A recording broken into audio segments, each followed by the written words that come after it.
Someone just won an Olympic gold medal for cranking 90s. Yes.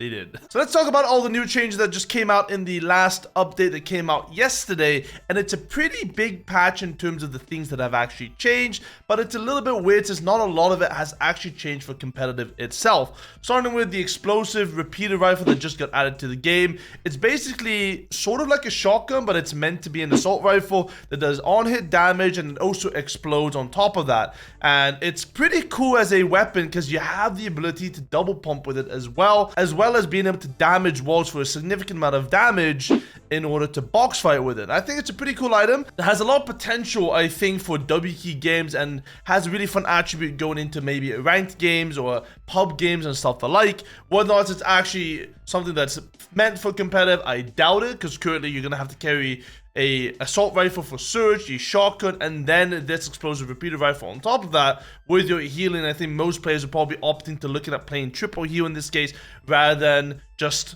3 guns in total, but it could be an interesting gun to use for ranked and just to play with and to have a lot of fun with. As of now, it is not in competitive for some reason. It's only in ranked and pubs, but at the same time, it is in competitive for some reason because you're able to get it out of key boxes. Now, whether or not that's intentional by Epic, we don't know, but I feel like maybe we're heading in the right direction in terms of what Epic is actually doing now. They're not bringing guns straight into competitive. They're waiting a little bit in ranked, letting it be tested in ranked, seeing how the impact is, looking at the data, and then possibly bringing it into tournaments in the future. Now, that might be a bit of copium, who knows, but it's a good start so far, the fact that they haven't added it to competitive tournaments yet. And it was sort of the similar sort of way with the heisted breacher shotgun, because that wasn't in rank, that wasn't in tournaments either, but it was also only available through exotic grab bag. But now it's also been unvaulted and added to the tournament loot pool. But we'll talk about that in a little bit.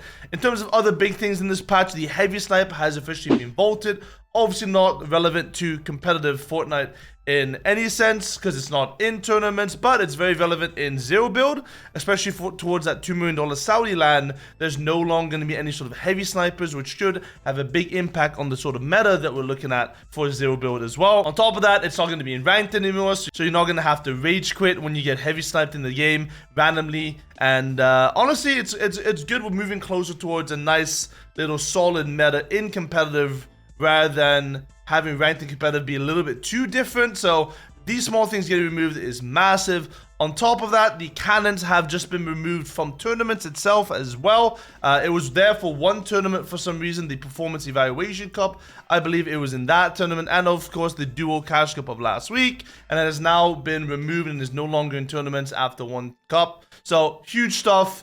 Finally, and watching the Eval Cup yesterday together, it felt like the meta was feeling really, really nice. Especially with that heavy shotgun nerf, which we'll talk about in a second. Cannons no longer be in the game, having a no movement meta feels and looks very nice. It's enjoyable to watch, and you know, I'm hoping not to jinx it here, but we're setting ourselves up for a nice little season of Fortnite. In probably the most important season in terms of qualifying to the $2 million LAN, because we have the last chance qualifier where a bunch of teams are qualifying across all the regions, and then of course the last major 3 championship qualifier as well, where another 10 plus teams from EU will be making it towards Copenhagen for a $4 million LAN. So big stuff, and hopefully we're not going to get some gigantic mech added halfway through the season, but as long as it stays this way, we'll have a pretty decent meta on our hands. Top of that, we have the new augments coming out. We have the heavy headshots augment. Now, the augments are basically looking like support augments for that new explosive repeater rifle, because I believe it does use heavy ammo. So your weapons using heavy ammo will have an increased headshot damage, will be heavy headshots, and then the other one is heavy ammo. Instantly gain heavy ammo, then gain more when you open containers. So another interesting little perk there that can be used. Completely useless in competitive right now because that gun's not in the game, but interesting nonetheless, but probably not the most meta-changing or meta-inducing item augments we've ever seen. Probably won't make a big impact all around the board. Another big thing that has been changed is that the Wild God Relic and his Cloak Gauntlets and his MK Alpha Assault Rifle are now included in tournaments. Now, I'm not fully sure whether or not they've activated NPCs in tournaments now, because I believe that's the only way you can get that weapon is from Eliminated Relic as an NPC, but seemingly, if it's now included in tournaments, then you're basically gonna have to kill the bot, which could have some sort of impact on server performance. Yesterday's Eva Cup looked pretty decent, but again, I don't think I even saw that gun once, so maybe it's not actually in the game yet, but I guess we'll see going into the FNCS and future Dual Cash Cups. That MK Alpha has been involved. It's a pretty strong weapon, but nothing too crazy. The Cold Gauntlets, again, not the most meta-changing item we've seen. The Gauntlets, I don't think have had as much of an impact as I thought it might have in terms of rotation. Kind of useless because you're a little bit slow to build, a little bit slow to shoot with it, so not going to be a massive thing for that. The most important changes, and the one that I think everybody was looking at, was the Heisted Breacher Shotgun nerfs.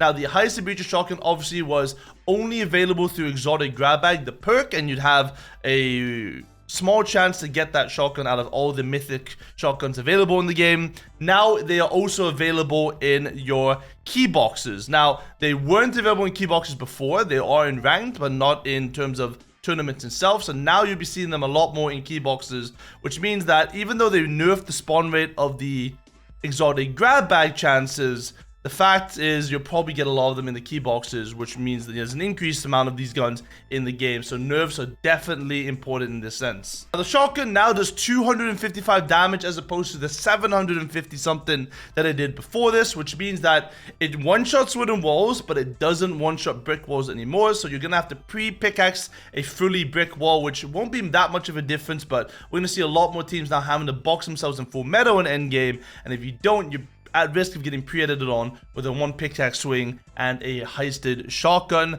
Overall, the gun still looks pretty strong for what we saw in the tournament yesterday. One shot's wood, brick not so much, and then metal obviously it requires 2 shots, but it's still very, very good for box fighting because obviously your walls are never going to be 500 HP in late game when you're topping around, or in mid game when you're boxing up instantly after taking some damage. So it's going to have to mean that you're a lot more aware, even more aware than before, and of course the damage that it has at range is still pretty busted because it does like 150 damage from 17,000 blocks away. So it's something that needs to be looked at slightly as well. On top of that, we saw the slap juices are coming out soon. This is a bit of a weird patch because a lot of stuff was rumored and brought out, but aren't actually in the game yet. So slap juices were rumored, which is basically splashes, but in the form of slap juices. So more than likely, they'll probably do 20 HP per heal, but give you the slap juice effect, obviously, which will give you infinite sprint. So it could be kind of useful in the no mobility meta, but it's a little bit worse than chili splashes, for example, because that gives you speed up. So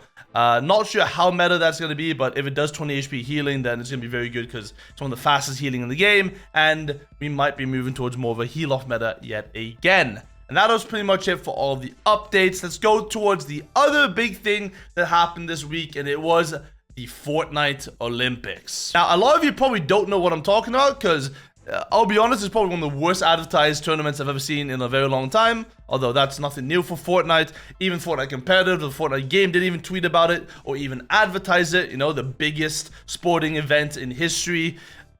Playing Fortnite in your game probably warrants a retweet maybe at some point, but unfortunately nothing came to fruition. Now, for those of you that don't know, the Olympic Fortnite is basically using Fortnite as a shooting competition, and essentially, as you can see in this video here, it's a combination of shooting, aiming, editing, and doing 90. So it's basically like the Solar All-Stars that we saw of previous seasons, which was a lot of fun. And they basically invited 12 of the best pros from different regions, mainly the Chapter 4 Season 1 FNCS winners. So people like Tayson, Mustache, Anon, Suns, Bolt, Acorn, and a bunch of others from other regions like Zagao, Pepperclip, and Rapid.